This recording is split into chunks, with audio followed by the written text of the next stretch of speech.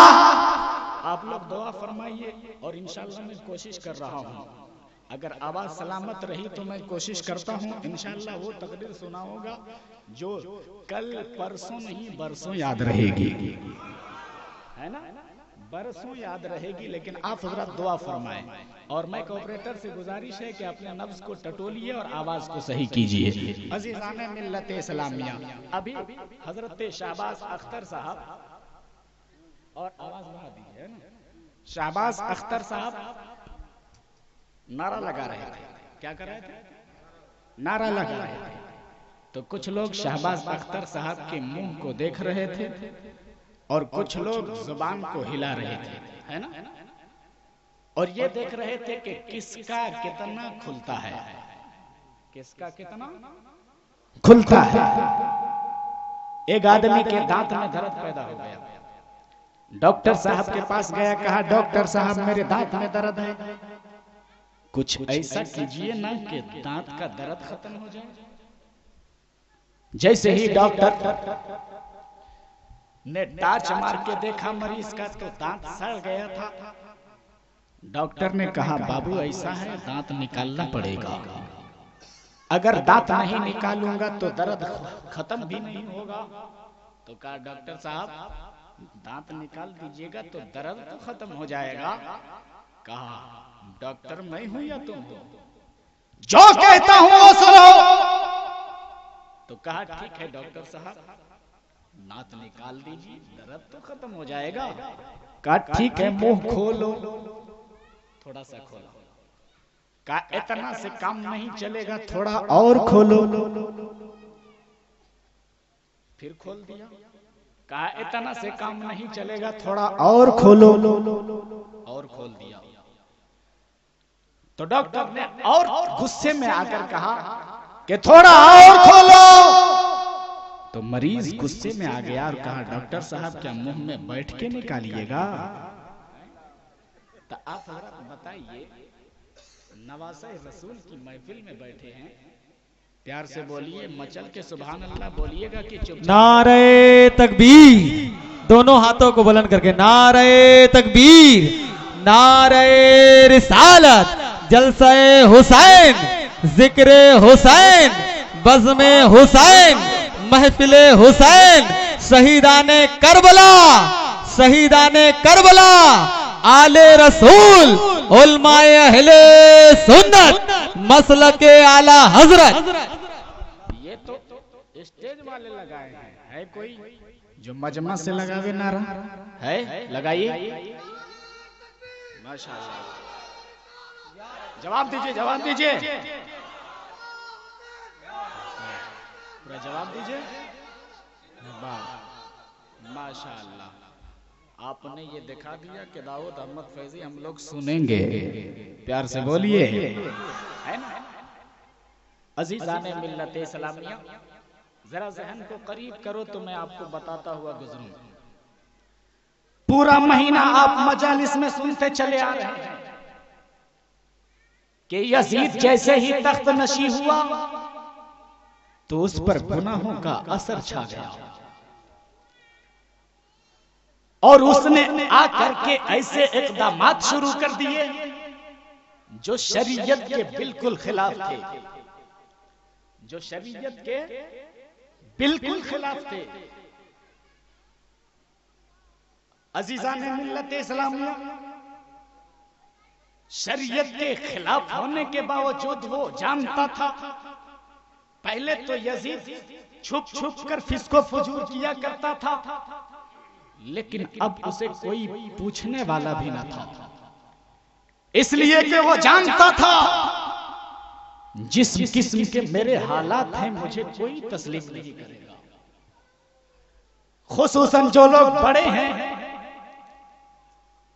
وہ لوگ میرا انکار کریں گے اور میری کبھی بیعت نہیں کریں گے، اس لیے ان لوگوں سے بیعت طلب کی جائے، اگر بیعت کر لیا تو ٹھیک ہے، اور اگر انکار کر دیا تو ان لوگوں کو قتل کرا دیا جائے تاکہ آگے کے لیے میری حکومت کے لیے راستہ صاف ہو جائے۔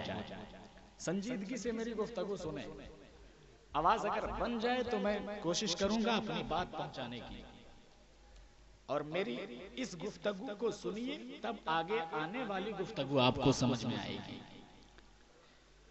عزیزان ملت اسلامیہ، تو یزید پہلے تو چھپ چھپ کر فسق و فجور کیا کرتا تھا، مگر اب اسے کوئی پوچھنے والا نہیں تھا، اس لیے کہ وہ جانتا تھا جس قسم کے میرے حالات ہیں ان حالات میں مجھے کوئی تسلیم نہیں کرے گا۔ چنانچہ انہوں نے بیعت لینا شروع کر دیا، اور سب سے پہلے حضرت عبداللہ ابن زبیر رضی اللہ تعالیٰ عنہ، حضرت عبداللہ ابن عمر رضی اللہ تعالیٰ عنہ، اور حضرت امام حسین رضی اللہ تعالیٰ عنہ سے بیعت طلب کی۔ یہ لوگ خود بھی بڑے تھے اور بڑوں کے اولاد بھی تھے،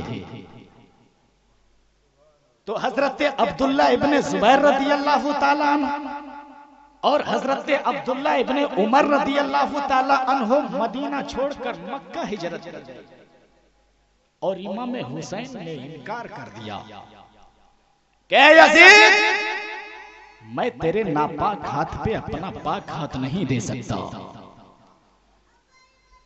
عزیزان ملت اسلامیہ، اس وقت کوفہ سے لگ بھگ 150 خطوط آ چکے تھے کہ اے حسین آپ کوفہ تشریف لے آویں، ہم لوگ یزید کے ہاتھ پر اپنا ہاتھ نہیں دینا چاہتے، ہم لوگ آپ کے والد گرامی حضرت علی رضی اللہ تعالی عنہ سے محبت کرنے والے ہیں، آپ کے بھائی حضرت امام حسن سے محبت کرنے والے ہیں، اس لیے آپ کوفہ تشریف لائیں، ہم آپ کے دست حق پرست پر بیعت حاصل کریں گے۔ عزیزان ملت اسلامیہ، اتنا کہنے کے بعد کوفہ سے خطوط آتے رہے، اور خط کے مضامین یہ بھی تھے کہ اے حسین اگر آپ کوفہ تشریف نہ لائے تو معاملہ ایسا ہوگا کہ ہمیں مجبوراً یزید کی بیعت کرنی ہوگی، اور کل قیامت کے دن اگر پروردگار عالم نے مجھ سے پوچھ دیا کہ بتاؤ ایک یزید جیسے فاسق کو فاجر کے ہاتھ پر اپنا ہاتھ کیوں دیا تھا، تو اس وقت کہہ دوں گا میرے پروردگار ہم نے اس لیے دیا تھا کہ شخص کو کوفہ بھیجا جائے، اور آپ نے اپنے چچا زاد بھائی حضرت امام مسلم ابن عقیل کو بھیج دیا۔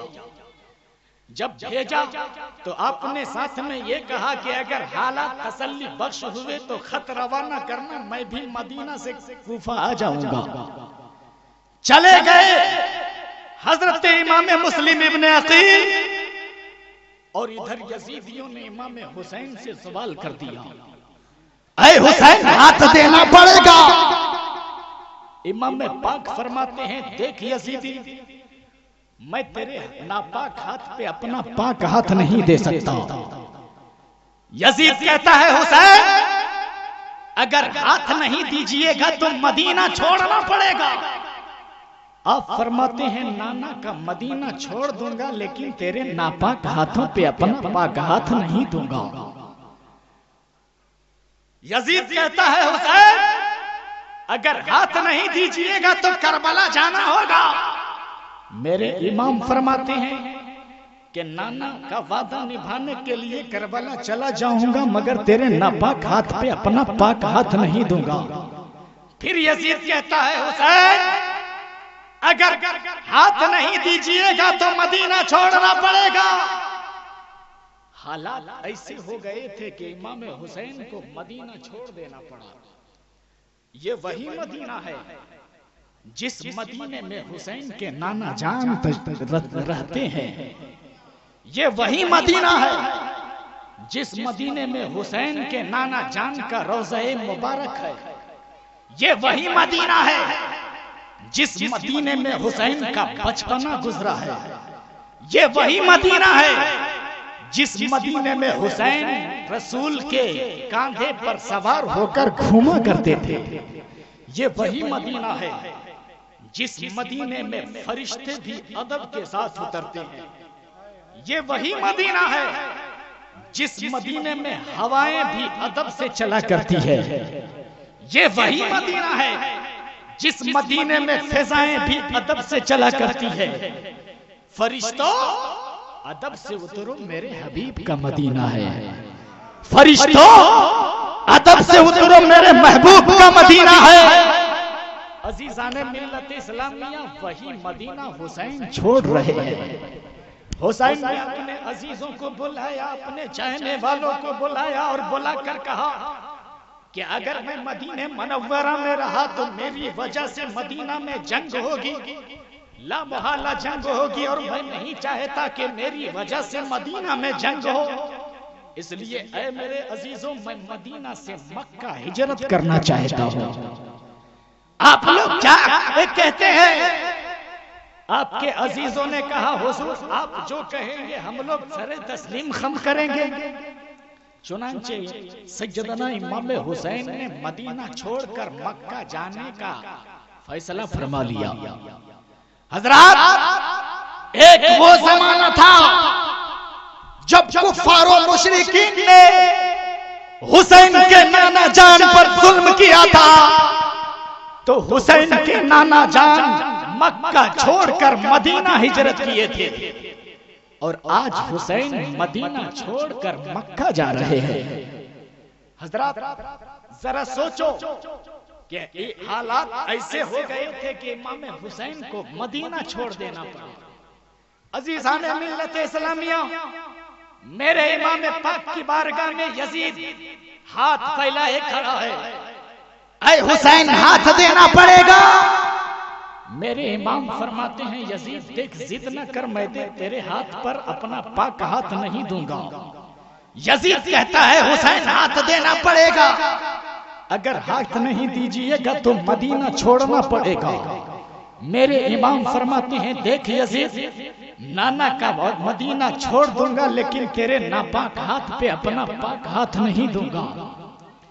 اب میں بھی بڑی دنوں تک سوچتا رہا, یا اللہ یزید کے پاس دولت تھی, یزید کے پاس حکومت تھی, یزید کے پاس مال و دولت تھی, یزید کے پاس جاہ و حشمت تھی, پھر یزید امام حسین سے ہاتھ کیوں مانگ رہا تھا؟ پیار سے بولو, پیار سے بولو. اے یزید تیرے پاس کمی کیا تھی جو حسین کا ہاتھ مانگ رہا تھا؟ تو آج بھی یزید کہنے پر مجبور ہے. سنو, ارے یزید کے پاس سب کچھ ہوتے ہوئے بھی یزید حسین کے سامنے بھکاری ہے. اے حسین ہاتھ دے دیجئے. میرے امام فرماتے ہیں نہیں دوں گا. یزید کہتا ہے حسین اگر ہاتھ نہیں دیجئے گا تو علی اکبر کی جوانی دینی پڑے گی. امام پاک فرماتے ہیں علی اکبر کو کٹوا دوں گا لیکن تیرے ناپاک ہاتھوں پہ اپنا پاک ہاتھ نہیں دوں گا. عزیزان ملت اسلامیہ, آؤ ذرا تاریخ کا پنہ پلٹو, دیکھو مصطفیٰ جان رحمت کے نواسے کو حالات ایسے ہو گئے تھے کہ حسین کو مدینہ چھوڑنا پڑ رہا ہے. حضرات آپ ذرا ذہن کو قریب کرو, آپ اپنا گاؤں چھوڑتے ہو,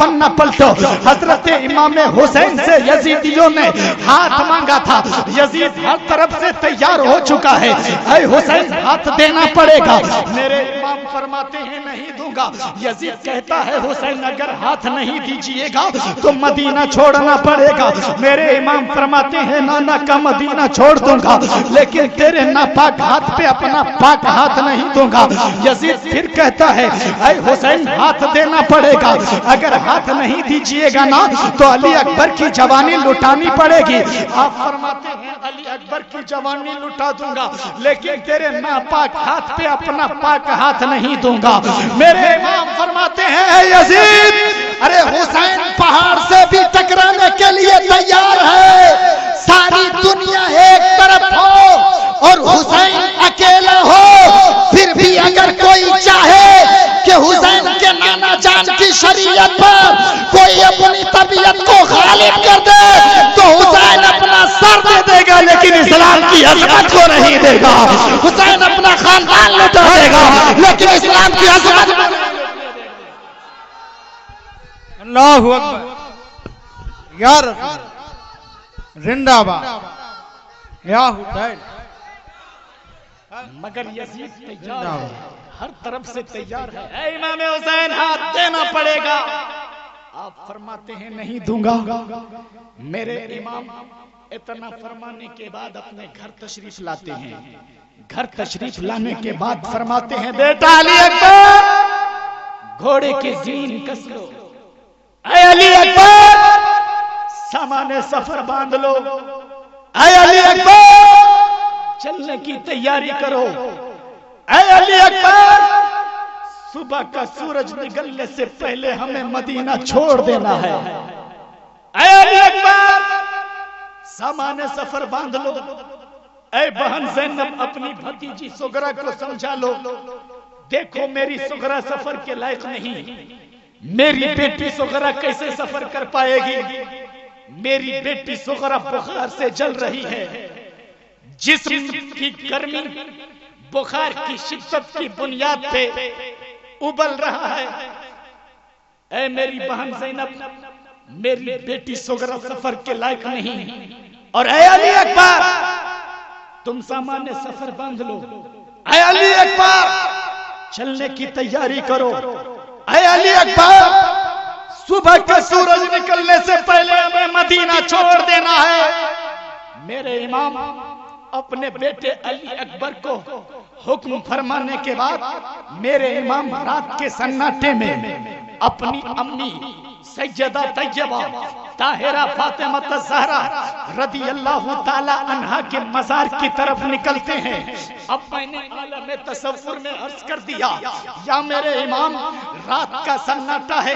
اب تو کوئی مارکیٹ بھی کھلا نہیں ہوگا, اب تو کوئی دروازہ بھی کھلا نہیں ہوگا, اب تو کوئی بازار بھی کھلا نہیں ہوگا.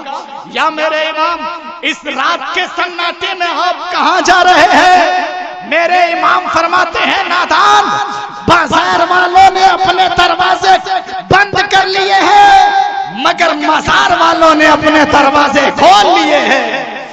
اب میں اپنی امی سیدہ طیبہ طاہرہ فاطمہ الزہرا رضی اللہ تعالی عنہا کی بارگاہ میں جاؤں گا. میرے امام اٹھے رات کے سناٹے میں دھیرے سے جنت البقیع میں اپنی امی سیدہ طیبہ طاہرہ فاطمہ الزہرا رضی اللہ تعالی عنہا کی بارگاہ میں جاتے ہیں اور اپنی امی کی بارگاہ میں کھڑے ہو کر التجائیں پیش کرتے ہیں. اے امی امی دیکھیے نا آپ کا بیٹا حسین آیا ہے. اے امی جان یہ وہی حسین ہے جس کی آنکھوں میں آپ نے آنسو دیکھنا گوارا نہ کیا تھا. اے امی یہ وہی حسین ہے جو بچپنے میں روتا تھا تو آپ بڑی پیار سے مناتی تھی. اے امی یہ وہی حسین ہے جو بچپنے میں روتا تھا تو آپ کا کلیجہ دہل جایا کرتا تھا.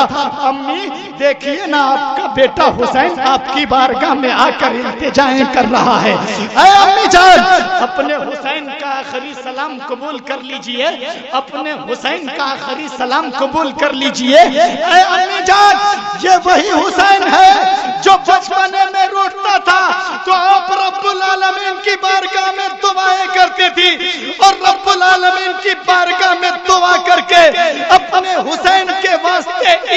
دن میں جنت سے جوڑے منگایا کرتی تھی، آج وہی حسین آپ کی بارگاہ میں گڑ گڑا رہا ہے، آج وہی حسین آپ کی بارگاہ میں رو رو کر دعاؤں کی بھیک مانگ رہا ہے۔ اے امی جان، اپنے حسین کا آخری سلام قبول کر لیجئے، اپنے حسین کا آخری سلام قبول کر لیجئے۔ امی، آپ کا بیٹا کل دوبارہ مدینہ طیبہ میں نہیں آئے گا۔ اے امی جان، اپنے حسین کا آخری سلام قبول کر لیجئے۔ خدا حافظ امی جان، الوداع امی جان، خدا حافظ امی جان۔ میرے امام اٹھے رات کے سناٹے میں، اپنی امی سیدہ طیبہ طاہرہ فاطمہ الزہرا رضی اللہ تعالی عنہا کے مزار مقدس سے اٹھنے کے بعد اپنے بھیا حسن مجتبیٰ کی بارگاہ میں جاتے ہیں۔ بغل میں بھیا حسن کا مزار ہے، امام حسین کی تربت سے لپٹ جاتے ہیں، بچپنا یاد آنے لگتا ہے۔ اے بھیا، یہ وہی حسین ہے جو بچپنے میں روٹتا تھا تو آپ بڑی پیار سے مناتے تھے، اپنی روٹیاں اپنے حسین کو کھلاتے تھے، اپنے ہاتھ کا پانی اپنے حسین کو پلاتے تھے، اپنا لباس اپنے حسین کو پہناتے تھے۔ اے بھیا، یہ وہی حسین ہے جس کو آپ کبھی روتا دیکھ کر گوارا نہیں کرتے تھے، وہی حسین آپ کی بارگاہ میں دعاؤں کی بھیک مانگ رہا ہے، فریاد کر رہا ہے، بھیا دیکھیے نا آپ کا بھائی حسین آیا ہے۔ اے بھیا، آپ کہتے تھے نا حسین تمہیں کبھی اکیلا نہیں چھوڑوں گا، حسین تمہیں کبھی تنہا نہیں چھوڑوں گا۔ بھیا، آج وہی حسین ہمیشہ کے لیے مدینہ طیبہ سے دور جا رہا ہے۔ اپنے بھائی حسین کا آخری سلام قبول کر لیجئے، اپنے بھائی حسین کا آخری سلام قبول کر لیجئے۔ خدا حافظ بھائی جان، الوداع بھائی جان۔ حضرات، جس وقت حضرت امام علی مقام رضی اللہ تعالیٰ عنہ اپنے بھیا حسن مجتبیٰ کی بارگاہ میں التجائیں پیش کرتے ہیں، مورخ لکھتا ہے کہ ایک ایک ذرہ تڑپ اٹھا تھا، ایسا لگتا تھا کہ اب دھرتی کا کلیجہ پھٹ جائے گا، آسمان کا سینہ چر جائے گا، جھلملاتے ہوئے تارے ڈوب رہے ہیں، آسمان کا قمر اب چھپنے کو تیار ہے، اور سیدنا امام حسین اپنے بھیا حسن مجتبیٰ کی بارگاہ سے اٹھنے کے بعد اب ان کی بارگاہ میں چلے ہیں جن کے کندھے پر سوار ہو کر گھوما کرتے تھے۔ سبحان اللہ، سبحان کر رہا ہے کہ بولنے کا مزاج نہیں بنتا، لیکن میں پھر بھی بولنے کی کوشش کر رہا ہوں۔ آپ کا مائک بہت اچھا نہیں ہے، بہت آواز بھی کھینچ رہی ہے۔ عزیزان ملت اسلامیہ، لیکن آپ حضرات کی دعاؤں کا سہارا لے کر میں آگے بڑھنے کی کوشش کروں۔ نعرہ تکبیر، نعرہ رسالت، شہیدان کربلا، شہیدان کربلا، یا حسین، یا حسین۔ میرے امام اپنے بھیا حسن مجتبیٰ کی بارگاہ سے اٹھنے کے بعد اب ان کی بارگاہ میں چلے ہیں جن کے کندھے پر سوار ہو کر گھوما کرتے تھے۔ میرے امام اپنے نانا جان کی بارگاہ میں جاتے، نانا یہ وہی حسین ہے جو بچپن میں روتا تھا تو آپ اپنی بیٹی سیدہ فاطمہ سے فرماتے تھے، بیٹی فاطمہ حسین کے رونے سے مجھے تکلیف ہوتی ہے، حسین کے رونے سے مجھے تکلیف ہوتی ہے، اس لیے میرے نواسے حسین کو رونے مت دینا۔ اے نانا، یہ وہی حسین ہے جو مسجد نبوی میں بچپنے میں ایک مرتبہ گرا تھا تو آپ نے خطبہ چھوڑ کر اٹھایا تھا۔ نانا، کربلا میں جب آپ کا حسین گرے گا تو کون اٹھائے گا نانا؟ نانا، یہ وہی حسین ہے جس کو آپ نے کندھے پر سوار فرما کر ارشاد فرمایا تھا، حسین آج تیرا بوجھ میرے کاندھے پہ ہے، کل امت کا بوجھ تیرے کاندھے پہ ہوگا۔ حسین اس کی لاج رکھنا، حسین اس کی لاج رکھنا۔ نانا، آپ کا وعدہ نبھانے کے لیے حسین کربلا جا رہا ہے۔ نانا، اپنے حسین کا آخری سلام قبول کر لیجئے، اپنے حسین کا آخری سلام لیجئے۔ نانا، آپ کا نواسا حسین ہمیشہ کے لیے مدینہ طیبہ سے دور جا رہا ہے. نانا آپ کا نواسا کل دوبارہ مدینہ طیبہ میں نہیں آئے گا. اس لیے نانا اپنے حسین کا آخری سلام قبول کر لیجئے. اپنے حسین کا آخری سلام قبول کر لیجئے. قسم خدا کی مسلمانوں، میرے امام پاک اپنے نانا جان مصطفیٰ جان رحمت کی بارگاہ میں التجائیں کرنے کے بعد میرے امام حسین مدینہ سے مکہ روانہ ہو جاتے ہیں. پیار سے بولیے. مدینے سے مکہ ہجرت کر کے چلے جاتے ہیں. عزیزان ملت اسلامیہ، مکہ میں حضرت امام علی مقام 3 ذی الحجہ کو پہنچ جاتے ہیں. آپ کو معلوم ہوگا جب ذی الحجہ کا چاند نظر آتا ہے ہر اہل دل کے دلوں میں انگڑائیاں لینا شروع کر دیتا ہے. ذی الحجہ کا چاند نظر آ گیا، ہر اہل ثروت جس کے پاس مال استطاعت ہے، جو صاحب نصاب ہے، بارگاہ خداوندی میں قربانی پیش کرتا ہے. اور جس کو اللہ نے اور دولت دیا، جس کو اللہ نے اور کیپیسٹی دیا، جو مکہ اور مدینہ جا کر کے واپس آ سکتا ہے، وہ حج کرنے کے لیے حرمین شریفین چلا جاتا ہے. اے میرے امام، ذی الحجہ کا مہینہ ہے، مگر میرے امام جب مکہ پہنچتے ہیں تو مکہ سے خطوط جب آ گئے کہ آپ جلد کوفہ تشریف لے آئے، میرے امام پاک مکہ چھوڑ کر کوفہ کے لیے روانہ ہوتے ہیں. میں نے عالم تصور میں عرض کیا، یا امام حج کا زمانہ ہے، حج کر لیتے. پوری دنیا سے لوگ جس پہ اللہ نے حج فرض کیا ہے حج کرنے کے لیے مکہ آ رہے ہیں. یا میرے امام صفا اور مروہ کے درمیان میں صحیح کرنے کے لیے مکہ آ رہے ہیں، شیطان کو کنکریاں مارنے کے لیے مکہ آ رہے ہیں. یا میرے امام حج کا زمانہ ہے، حج کر لیتے. صفا اور مروہ کے درمیان صحیح کرنے کا زمانہ ہے، صحیح کر لیتے. شیطان کو کنکریاں مارنے کا زمانہ ہے، کنکریاں مار لیتے. آپ کربلا کیوں جا رہے ہیں؟ میرے امام فرماتے ہیں، نادان سمجھنے کی کوشش کرو، پوری دنیا کے مسلمانوں پر جس پر اللہ نے حج فرض کر دیا ہے وہ مکہ آ رہے ہیں، اس لیے کہ اس پہ حج فرض ہو گیا ہے. حسین کربلا جا رہا ہے، اس لیے کہ حسین پہ اسلام بچا جا رہا ہے. نانا کا دین بچانا فرض ہے. میرے امام مکہ سے کوفہ کی طرف روانہ ہوتے ہیں. راستے میں جاتے جاتے چلتے چلتے ایک مقام ہے صفا کا، وہاں پہنچتے ہیں. خیمہ نصب کر دیا گیا، امام کے پیچھے نماز ادا کی گئی. وہاں فرزق شاعر سے ملاقات ہوتی ہے.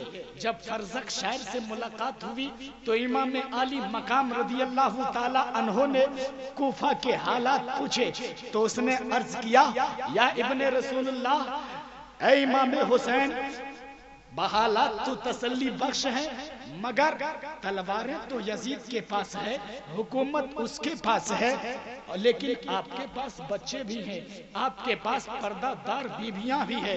اس لیے میری گزارش ہے کہ آپ کوفہ نہ جاویں، یہاں سے مڑ جاویں، واپس اپنے سواری کو کر لیں.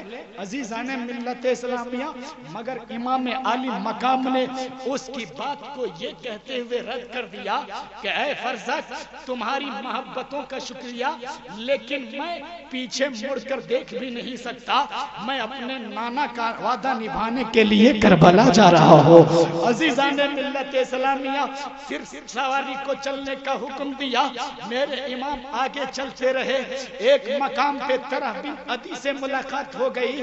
وہ آیا، امام حسین کے ہاتھ کو بوسہ دیا اور عرض کرنے لگا، حضور وہاں کے حالات تسلی بخش نہیں ہے. میرے میرے امام نے پوچھا اے طرح بن عدی بتاؤ کوفہ کے حالات کیا ہیں؟ تو اس نے کہا کہ حضور ابن زیاد نے آپ سے مقابلہ کرنے کے لیے، آپ سے جنگ کرنے کے لیے قادسیہ کے مقام پر 1000 کا لشکر جرار بھیج دیا ہے۔ عزیزان ملت اسلامیہ، اس نے کہا یا میرے امام آپ واپس ہو جائیے، آپ یہاں سے لوٹ جائیے، کربلا نہ جائیے۔ عزیزان ملت اسلامیہ، مگر امام عالی مقام نے اس کی بھی بات کو رد کر دیا اور سواری کو چلنے کا حکم دیا۔ آگے چلے گئے، آگے جب چلے گئے تو ایک مقام ہے سالبہ، سالبہ کے مقام پر خیمہ زن ہو گئے۔ وہاں بکر ابن اسعدی سے ملاقات ہوئی۔ جب بکر ابن اسعدی سے ملاقات ہوئی تو آپ نے کوفہ کے حالات کے بارے میں پوچھا، تو کوفہ کے حالات کے بارے میں جیسے ہی پوچھا تو بکر ابن اسعدی نے کہا حضور والا وہاں کے لوگ آپ سے جنگ کرنے کے لیے تیار ہو چکے ہیں، اور آپ نے اپنے چچا زاد بھائی مسلم ابن عقیل کو کوفہ بھیجا ہے نا، ان لوگوں نے ان کو بھی شہید کر دیا ہے، ان کے بچوں کو بھی شہید کر دیا ہے، اس لیے یا میرے امام آپ ادھر نہ جاویں، یہاں سے اپنی سواری کو موڑ لیں، آگے آپ کے لیے خطرہ ہے، آپ کے ساتھ ننھے ننھے بچے ہیں، آپ کے ساتھ پردہ دار بیویاں ہیں، اس لیے اگر آپ جائیں گے تو یقیناً لڑائی ہوگی۔ عزیزان ملت اسلامیہ، میرے امام عالی مقام رضی اللہ تعالی عنہ ان کی بھی بات یہ کہہ کر کے رد کر دیتے ہیں کہ دین سے منہ چورا کے واپس مڑنا کفر ہے، اس لیے مجھے کربلا جانا ہے۔ عزیزان ملت اسلامیہ، رات اسی مقام پہ بسر کیا گیا، سالبہ کے مقام پہ بسر کیا گیا، رات گزری مگر حضرت امام مسلم اور ان کے بچوں کی شہادت بات بار یاد آ رہی تھی۔ امام حسین کے آنکھوں سے آنسو جاری ہو گئے۔ میرے امام فرماتے ہیں کہ میرا بھائی مسلم ابن عقیل نے اللہ کی رضا کے لیے اپنی بھی جان دے دیا، اپنے بچوں کی بھی جان دے دیا۔ عزیزان ملت اسلامیہ، پھر صبح کی سفیدی نمودار ہوئی۔ جب صبح ہو گئی عزیزان ملت اسلامیہ، آپ اپنے سواری کو چلنے کا حکم دینے ہی والے تھے کہ حر ابن ریاح آ جاتا ہے۔ پوچھا میرے امام نے اے حر کس لیے آئے ہو؟ تو کہنے لگا ابن زیاد نے 1000 کا دستہ دے کر آپ کو گرفتار کرنے کے لیے بھیجا ہے۔ میرے امام فرماتے ہیں پھر تم کیا کرنا چاہتے ہو؟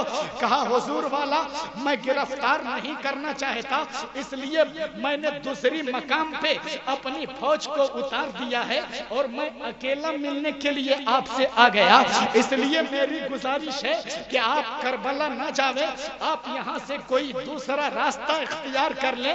آپ دوسرے راستے کو اختیار کر لیں گے تو ہو سکتا ہے کہ وہ لوگ آپ کو دیکھ نہ پائیں، اور جب نہیں دیکھیں گے تو جنگ بھی نہیں ہوگی۔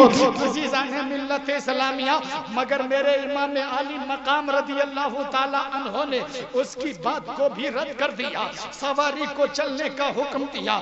امام پاک رضی اللہ تعالی عنہ کے ساتھ 72 جانثار پر مشتمل سواری چل رہی ہے، لوگ جا رہے ہیں، یہ مقدس قافلہ چل رہا ہے۔ چلتے چلتے آ گیا کربلا کا میدان۔